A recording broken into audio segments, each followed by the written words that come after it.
everybody. Thank you so much for joining me for another episode of 10 Minute Tuesday. If you haven't already, please like, share, and subscribe. In today's episode, I got my guy Jeff in the building. Jeff, what's going on, bro?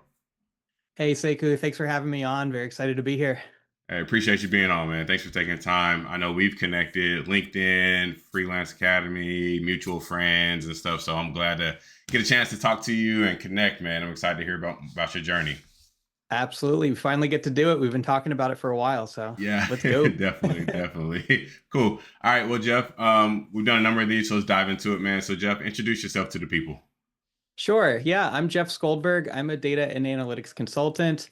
I'm also a sales engineer at Select, so I'm what you would call overemployed. Fortunately, I think that's rare nowadays. So I know a lot of people are looking for jobs out there, but so in my consulting role, I've been on an analytics journey for almost 20 years now. And in 2018, went out on my own as an independent consultant.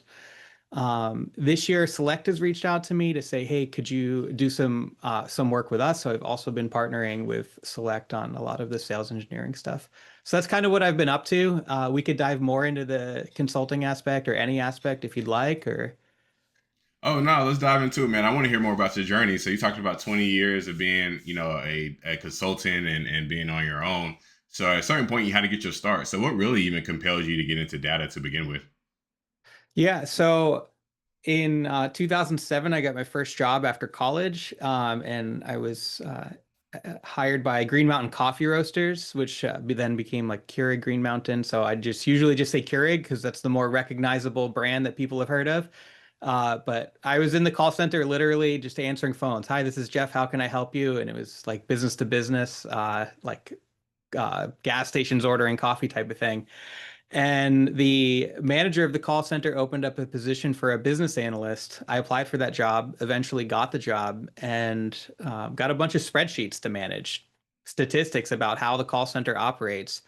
And from there, I learned how to automate those spreadsheets. So instead of doing the same thing every Friday, copying paste, formulas down on the right, and refreshing pivot tables and all of this stuff, I said, what if we can make some connections to the source data? What if we can automate this a little bit? And then really the rest is history. So I started out cutting my teeth in Excel, moved on to like figuring out how ODBC database connections work, how cubes work, and then got closer with the BI team there at Keurig, who then mentored me on SQL.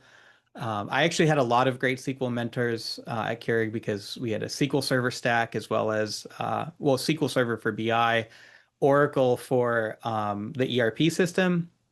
And it had this cool little like kind of GUI wizard to write SQL. And so I had to like figure out why my joins were exploding, why certain things were rows were being dropped and stuff. And there were some guys there who were really good at that query wizard who would say, hey, like if you look at what this SQL is doing and explain to me left join, inner join, or your cardinality's messed up and that's why you're getting too many rows. So that was really cool. Very early in my career in 2007, 8, 9 is when I was learning SQL.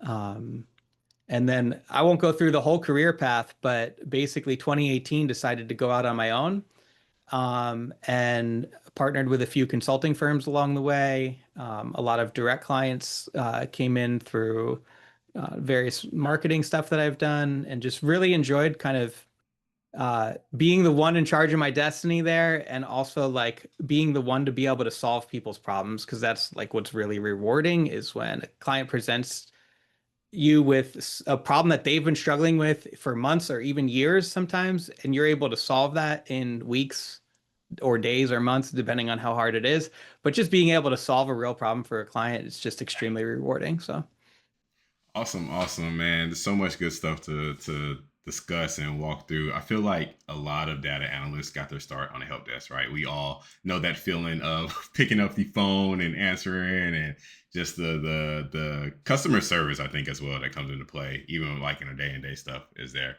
And it's just awesome to hear the journey. And then yeah, Excel and being able to automate these scripts and VBA and all yep. the different connections, right? I think that all the old school stuff that people we have an appreciation for with certain tools now. Be like, man, we really had to code some of this stuff out Totally. to get You hours know what's back. funny? I did a podcast series last year where I interviewed five CEOs of data companies, data product companies, and all of them got their start in Excel, where a Yeah. manager threw them a report and Yep. said, "Here's a report." So it's a very common way to get started. So anyone out there who's just getting started and you're like, "Oh, I'm stuck in Excel." Well, that's my advice to you. Use that as an opportunity to branch out, up your game, move that Excel either into Power BI as the next natural step or, learn about those database connections and how to automate. So, Love it, love it, love it. All right, so thinking about your journey, right? 20 years in data, you had a lot of highs, but I'm sure you had some lows as well. And there's a philosophy you live by here. It's called failing forward. So thinking about that, what would you consider your biggest failure, quotation marks around failure, and then what did you learn from that experience? so my biggest failure career-wise was more of like a failure that I was associated with, but not a failure that was my fault. So at Keurig, I was a project manager for a very large project that went very poorly. And as a result of this, customer products stopped shipping for like we were backed up for 3, 4 weeks Whoa. on customer orders. It was a huge problem, but uh, not my fault because the people who were actually responsible for executing on the warehouse side of things basically lied about their staffing numbers. They lied about their preparedness. So there was nothing that I could have done as a project manager to really have seen this coming. So what I've learned from this is that in the face of these big failure moments, especially when you're in charge of something that doesn't go well, it's how you react in the days to come afterwards that really make or break you and what people really remember about you. I don't think very many people associate me necessarily with the failure, but they associate me with more of like the rescue activity that happened in the weeks after. That's great advice because I feel like, especially as people who are watching this, people either starting out or they're in a journey or they're in data, we're all going to experience that moment where our stomach sinks. And it's just like, oh, I hate that feeling. And your point about, all right, how do you follow up and continue on and, rectify as best you can is a really valid point because I think a lot of people just see, especially social media wise, all the success and the wins and the certifications, and I'm thrilled, but they don't see the setbacks and stuff. So that's a really great point that you called out there. Nice. Nice, nice. All right, so thinking about this, right? The audience for this are people who are starting out in their career in data, or they're trying to pivot into data, or just maybe they're just curious and they just found it somehow in the algorithm. So thinking about that, what is one piece of advice you give someone who's just starting out in their career? Yeah. So it's really be flexible, be a lifelong learner, and don't think just because you don't already know how to do something that you have to say no to a project, right? So I would say yes to basically all the projects that you can until you're overwhelmed with work. But if a manager says to you, is this something that's within your skill set? Even if it's not, say, I think I can do that and figure out how. I mean, we're living in the age of AI. Um, Before AI, we used to have a joke in consulting called "Let me Google that for you," because like 90% of what we do as consultants is like Googling stuff for clients because they didn't Google it themselves, but we'll Google it and figure out how to do it and then do it and they pay us money, right? So always be that person that's super curious, be that person who's going to figure out how to get things done.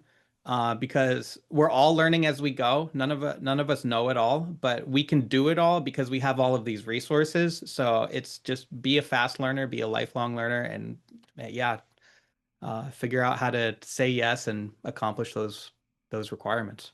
Love it. Yeah, you gotta be able to try things and challenge yourself and be able to pick up and grow. That's how you expand. If you only do one thing always, all the time, you'll be stuck where you're at. So, amazing advice. Amazing advice. All right, Jeff, tell me about the most influential people in your life and how they made an impact on you. Sure. I mean, there's two directions I can go here. So family wise, my sweet wife is always helping me become a better person, a better father, more kind and gentle and loving. Career wise, there are a few mentors that I had very early in my career who really helped me figure out what's going on with SQL, what's going on with VBA, that really set me on a career path.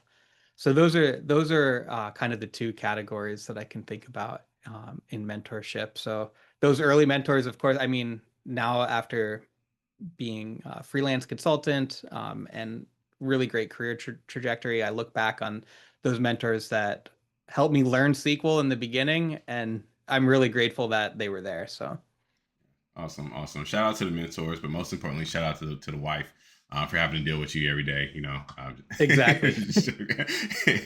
no, but shout out to the wives. They do make us calm and bigger picture, and they're just great support systems. So shout out to your wife, man. All right, Jeff, where can listeners find you at online?